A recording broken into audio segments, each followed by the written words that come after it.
बुधवार का व्रत गणपति जी और बुध देव को समर्पित है। बुधवार का व्रत मंगल कामना की पूर्ति करता है। बुध को बुद्धि का कारण माना गया है, जो कि एक महत्वपूर्ण ग्रह भी है। अगर किसी की कुंडली में बुध खराब हो तो उसके जीवन में कभी भी तरक्की नहीं होती है, साथ ही उसे कभी भी कामयाबी नहीं मिलती है। बुध को व्यापार और बहन बेटी का कारक भी माना जाता है।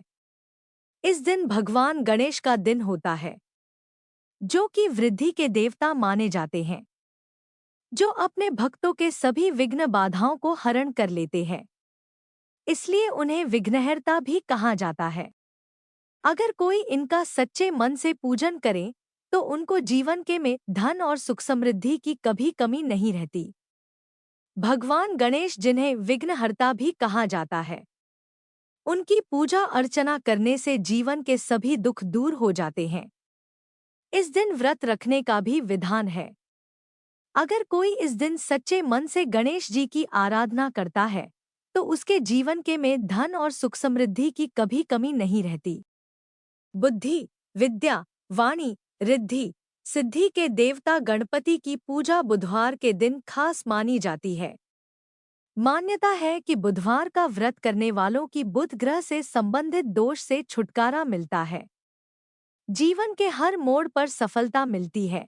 मांगलिक कार्यों में किसी तरह की बाधा नहीं आती। आरोग्य, धन प्राप्ति के लिए भी बुधवार व्रत बहुत पुण्यकारी मानी जाता है। बुधवार व्रत कब कैसे शुरू करें? धर्म ग्रंथों के अनुसार बुधवार का व्रत किसी भी माह के शुक्ल पक्ष के बुधवार से शुरू करना चाहिए। इसके लिए 7, 11 या 21 बुधवार व्रत का संकल्प लें। आखिरी बुधवार के दिन पूजा पाठ, दान के बाद उद्यापन कर दें। बुधवार के दिन व्रत रखने पर जीवन में सुख समृद्धि आती है और समय मंगलमय रहता है। बुधवार व्रत की विधि। बुधवार व्रत के दिन सूर्योदय से पूर्व स्नान के बाद घर या मंदिर में गणपति की पूजा करें। घर में ईशान कोण में गंगाजल छिड़कर पूजा की चौकी स्थापित करें। अब गणेश जी का दूध, दही, घी, शहद से अभिषेक करें। बुध देव का स्मरण भी करें। चौकी पर गणपति को स्थापित करें। अब गणेश जी को लाल या पीले रंग के वस्त्र अर्पित करें। कुमकुम, हल्दी, चंदन, अबीर, गुलाल, फूल, सिंदूर चढ़ाएं। 11 दूर्वा की गांठ बप्पा को चढ़ाएं। इसके बाद हर बुधवार को मोदक या बेसन के लड्डू का भोग लगाएं। बुधवार व्रत की कथा करें। अंत में आरती कर गाय को हरा चारा खिलाएं और जरूरतमंदों को हरे मूंग, हरे वस्त्र, इलायची का दान करें। दिन भर फलाहार व्रत रखने के बाद शाम को पुण्य गणपति के समक्ष दीप जलाकर पूजा करें और फिर सात्विक भोजन ग्रहण कर ही व्रत का पारण करें। बुधवार व्रत के दिन नमक का सेवन नहीं करना चाहिए। साथ ही बेटियों का अपमान न करें। अब बुधवार की कथा का श्रवण करते हैं। समतापुर नगर में मधुसूदन नामक एक व्यक्ति रहता था। वह बहुत धनवान था। मधुसूदन का विवाह बलरामपुर नगर की सुंदर लड़की संगीता से हुआ था। एक बार मधुसूदन अपनी पत्नी को लेने बुधवार के दिन बलरामपुर गया। मधुसूदन ने पत्नी के माता-पिता से संगीता को विदा कराने के लिए कहा। माता-पिता बोले, बेटा, आज बुधवार है। बुधवार को किसी भी शुभ कार्य के लिए यात्रा नहीं करते, लेकिन मधुसूदन नहीं माना। उसने ऐसी शुभ-अशुभ की बातों को न मानने की बात कही। दोनों ने बैलगाड़ी से यात्रा प्रारंभ की। 2 कोस की यात्रा के बाद उसकी गाड़ी का एक पहिया टूट गया। वहां से दोनों ने पैदल ही यात्रा शुरू की। रास्ते में संगीता को प्यास लगी। मधुसूदन उसे एक पेड़ के नीचे बैठाकर जल लेने चला गया।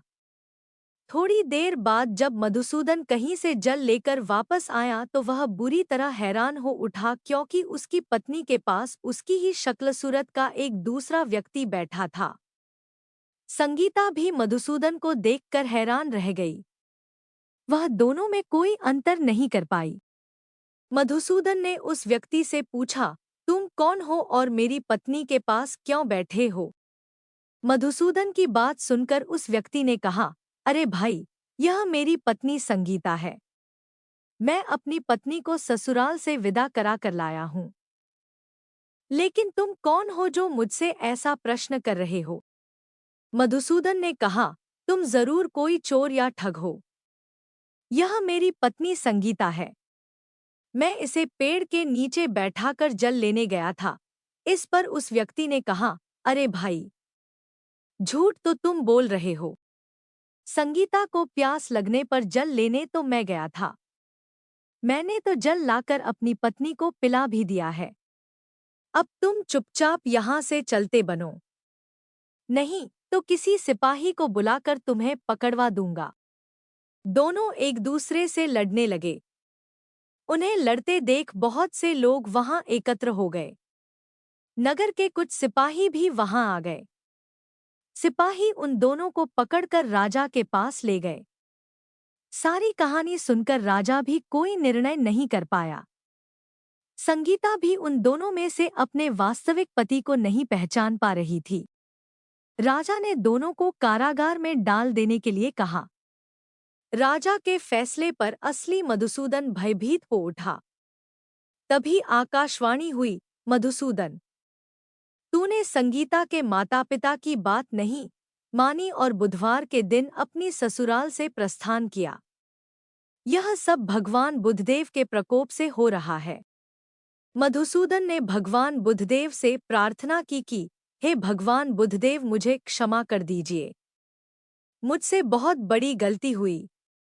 भविष्य में अब कभी बुधवार के दिन यात्रा नहीं करूंगा और सदैव बुधवार को आपका व्रत किया करूंगा। मधुसूदन के प्रार्थना करने से भगवान बुद्धदेव ने उसे क्षमा कर दिया। तभी दूसरा व्यक्ति राजा के सामने से गायब हो गया। राजा और दूसरे लोग इस चमत्कार को देख हैरान हो गए।